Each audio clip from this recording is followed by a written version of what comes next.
Life as We Know It with Tom Walton. Last week, the boys of summer finally arrived, or as Bob Uecker might say it, just a bit late. Despite a little chin music from the coronavirus, Major League Baseball began its abbreviated 60-game season 11 days ago. A season that is normally a marathon has become a 2-month fire drill. But let's be realistic. It could end at any second. With players testing positive and games already canceled, how long can this go on? The nation has greater things to worry about than baseball, but let's not sell short the emotional value the game provides its fans. Remember the old question about a tree falling in the woods? Does it make a sound if there's nobody there to hear it? Does a baseball game really happen if there are no fans in the stands to watch it? No sport more romanticizes its past, justifiably, than baseball. But who will romanticize the game this year? Who will wax poetic about the season of the asterisk? If the games continue, I will watch them on TV, but is it worth it to risk the health of the players and their families?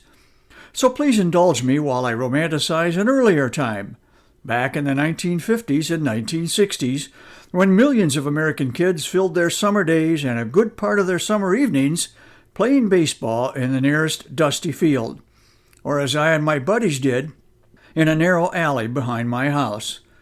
The stitches on the baseball might have been unraveling, the laces on our gloves broken and retied, our bats cracked, but we were all major leaguers at age 12, and we dreamed of the day we could play in that magnificent meadow of green called a big league ballpark.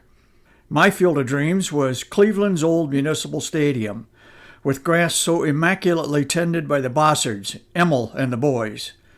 When the Yankees came to town for a Sunday doubleheader in the 50s, 75,000 fans would pack the place. 2 games for the price of 1. What a concept!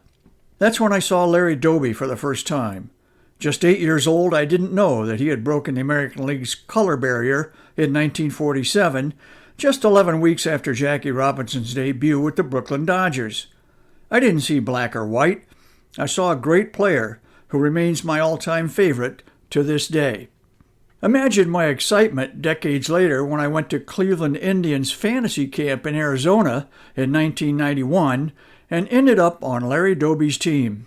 Other Tribe greats who were there that week were Bob Feller, Lou Boudreau, Mudcat Grant, Max Elvis, Herb Score, Sam McDowell, Mike Hargrove, Joe Charbonneau, and yes, Larry Doby. That's a pretty good start on an all-star team right there, including 3 Hall of Famers. I looked right past the cost of going. It wasn't cheap, but I was unfazed. Playing with my heroes was everything I anticipated and more.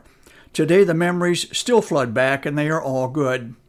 So while I will try to maintain some level of interest in this abbreviated 2020 baseball season, my mind will wander back to a gentler time in my life when we didn't have to socially distance and I could just play ball until dark. Life as We Know It is written and hosted by Tom Walton and is a production of WGTE Public Media.